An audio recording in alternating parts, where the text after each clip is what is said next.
Eh bien salut tout le monde les amis, j'espère que vous allez bien, j'espère que vous êtes en forme. Aujourd'hui, débriefing du Grand Prix d'Imola 2022, énormément de choses à dire sur ce Grand Prix, on a eu des petites surprises, de grandes surprises, je vais y revenir bien évidemment. Le programme de cette vidéo il va être extrêmement simple et comme d'habitude, dans un premier temps je vais vous débriefer le Grand Prix en images et dans une seconde partie je vais vous donner mes tops et mes flops et je vous invite comme d'habitude à me donner les vôtres dans les commentaires. Et juste avant qu'on commence, comme d'habitude, si le format vous plaît, n'hésitez surtout pas à laisser votre petit like, ça me soutient énormément, et à vous abonner si ce n'est pas déjà fait. Et petite information par rapport aux abonnements, on a atteint les 9000 abonnés, on n'est plus qu'à 1000 abonnés d'avoir les 10 000, c'est juste dingue, donc je vous en remercie encore une fois. Donc voici les amis la grille de départ de ce Grand Prix et vous le savez déjà probablement, c'est Max Verstappen qui est venu chercher la victoire pendant la journée du samedi, pendant la course sprint. Il est suivi de très près par Charles Leclerc, son principal rival, Sergio Pérez en troisième position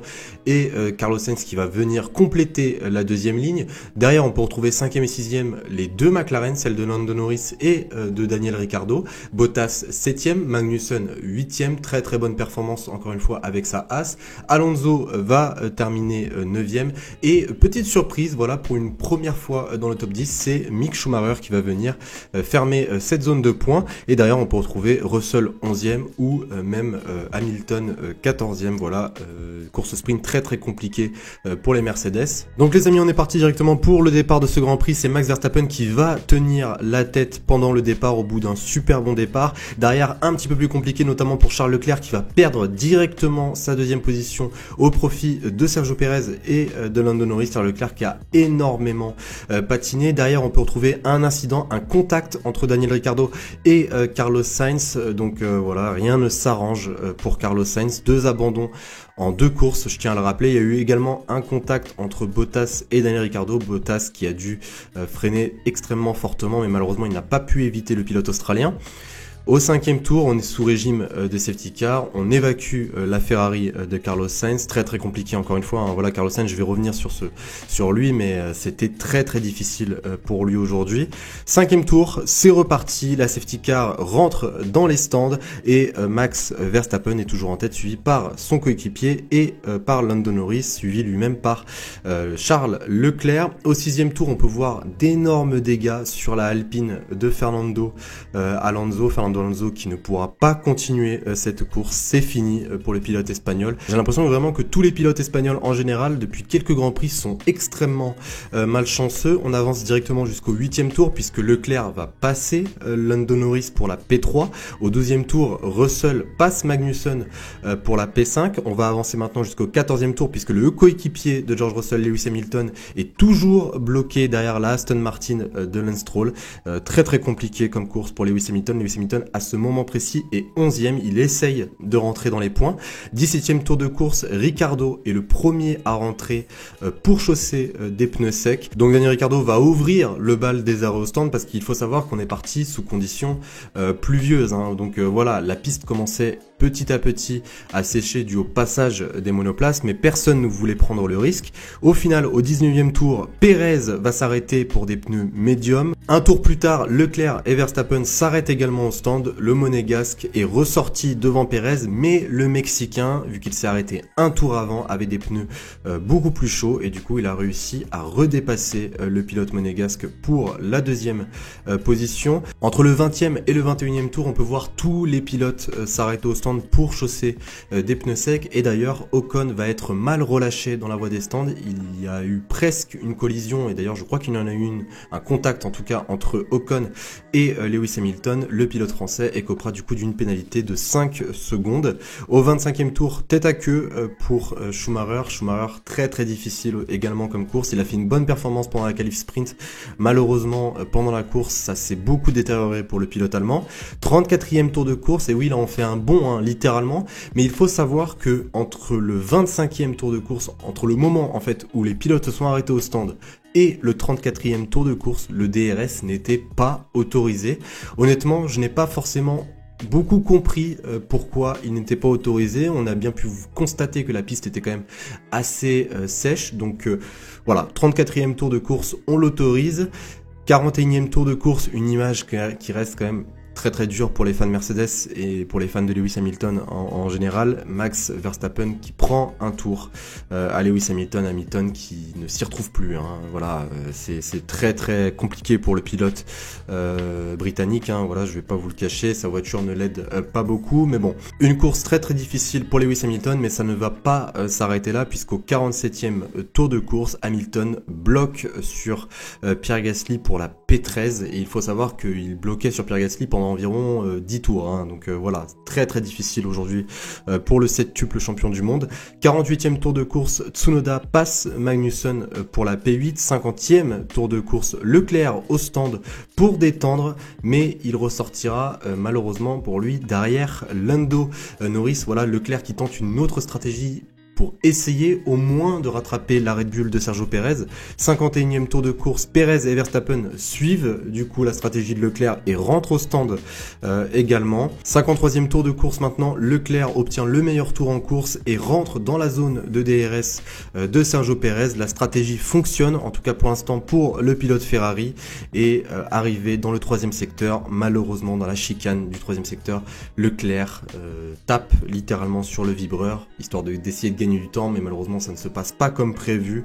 Le monégasque va partir en tête à queue, il était littéralement à 2 doigts de l'abandon, hein. J'ai cru que c'était terminé, heureusement qu'il n'y avait pas de gravier à cet endroit-là pour lui, parce que sinon ça aurait été extrêmement difficile. Au début il ne va pas sentir de différence sur sa monoplace, Ferrari finira du coup par le faire entrer au stand pour changer son aileron avant, il ressortira P9 et au final il remontera, il dépassera Magnussen pour la P8, Vettel pour la P7 et pour terminer Tsunoda pour la P6. Et du coup, victoire de Max Verstappen devant Sergio Pérez et 3e Lando Norris, et c'est juste exceptionnel pour Lando. On va tout de suite regarder le classement de cette course ensemble. Donc voici le classement de ce Grand Prix. Max Verstappen vient chercher du coup sa 2e victoire de la saison en 4 courses. C'est une très bonne opération pour lui, puisqu'il va remonter énormément en termes de points, les 8 points de la course sprint plus les 25 points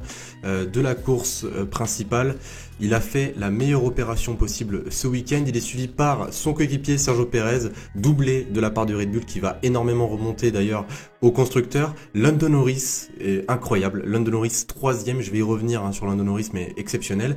4e George Russell, très bonne opération également de la part de George Russell. 5e Bottas, très bonne position également pour Bottas. 6e Leclerc qui a rattrapé son erreur tant bien que mal. 7e Yuki Tsunoda, Vettel 8e. Bonne performance également de Sébastien Vettel avec une Aston Martin, hein, c'est juste dingue. Magnussen 9e, on commence à avoir l'habitude. 10e Lance Stroll pour terminer la zone des points, et bonne performance également de la part de Lance Stroll. Et derrière on peut retrouver malheureusement Lewis Hamilton 13e, voilà, très compliqué pour Lewis Hamilton. La 11e place également d'Alexander Albon qui était à 2 doigts des points, mais il restait quand même très loin, hein, de Lance Stroll. Et en abandon on peut retrouver Fernando Alonso et Carlos Sainz. Donc les amis, on passe directement à mes tops et mes flops, et comme d'habitude je vous invite à mettre les vôtres dans les commentaires. Alors il y en a certains que je vais passer assez rapidement, voilà, je vais pas vous le cacher, ça sert à rien que je passe 10 minutes dessus. Alors déjà, Max Verstappen, il a été incroyable pendant tout le week-end.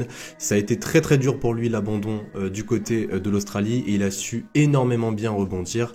Donc là, il prend carton plein pour ce Grand Prix d'Imola, il gagne la course sprint, il prend 8 points, il est officiellement le poleman du vendredi, et il gagne la course principale, donc il ne pouvait pas faire mieux. Deuxième top, Sergio Pérez qui a énormément bien suivi Max Verstappen, et même pour le championnat constructeur de Red Bull, c'est une très bonne performance de la part de Sergio Pérez, et il a bien défendu également contre Charles Leclerc. Troisième top, Lando Norris, on voyait McLaren nulle part, moi-même hein, je le disais et je l'assume totalement, je disais que cette année ça allait être une année extrêmement difficile pour McLaren. Et je voyais quand même un petit retour au fur et à mesure de Lando Norris, mais je m'attendais pas je m'y attendais pas en fait, à ce que ça soit aussi rapide de la part de Lando Norris. Bon là, il a eu un petit peu le facteur chance du fait que Charles Leclerc n'a pas pu terminer là où il devrait terminer normalement, et que Carlos Sainz n'était pas là, mais ça reste quand même le meilleur des autres, il faut le dire. Donc Lando Norris, très bonne performance, premier podium pour lui cette saison. George Russell qui ne cesse également de m'impressionner. Bon, je vais m'arrêter là pour les tops, il y en a d'autres qui ont fait une très bonne performance aujourd'hui. aujourd'hui, notamment Valtteri Bottas avec son Alfa Romeo P5, les deux Aston Martin, Magnussen également, et Yuki Tsunoda d'ailleurs qui a fait un superbe dépassement sur Kevin Magnussen. Donc voilà, beaucoup de top aujourd'hui. On va directement passer à mes flops. Donc on passe directement à mes flops, et déjà en premier flop, ça me fait mal au cœur de vous le dire puisque c'est un pilote que j'adore, mais je vais mettre Daniel Ricciardo malheureusement. Alors sur la manœuvre avec Carlos Sainz au premier tour, j'ai l'impression que c'est beaucoup plus lui le fautif. Carlos Sainz lui laisse quand même beaucoup d'espace. Après j'ai pas revu l'action, hein. Dites-moi dans les commentaires si je me trompe. Et deuxième flop, je vais mettre Ferrari. Alors pourquoi est-ce que je mets Ferrari? Parce que selon moi, ils ont passé le pire week-end pour l'instant de leur saison, et en plus chez eux, donc voilà, ça serait de la mauvaise foi de ne pas mettre Ferrari dans les flops, malgré que je les adore et j'adore les pilotes, hein, mais bon, voilà, Carlos Sainz qui se fait accrocher dès le premier tour, abandon, Charles Leclerc qui fait une erreur à 5 tours de la fin, en essayant d'aller chercher Sergio Pérez, c'était pas forcément nécessaire, il aurait pu sécuriser sa 3e position, mais en tout cas ils ont perdu énormément de points vis-à-vis de Red Bull, et c'était pas forcément la très bonne opération à faire ce week-end.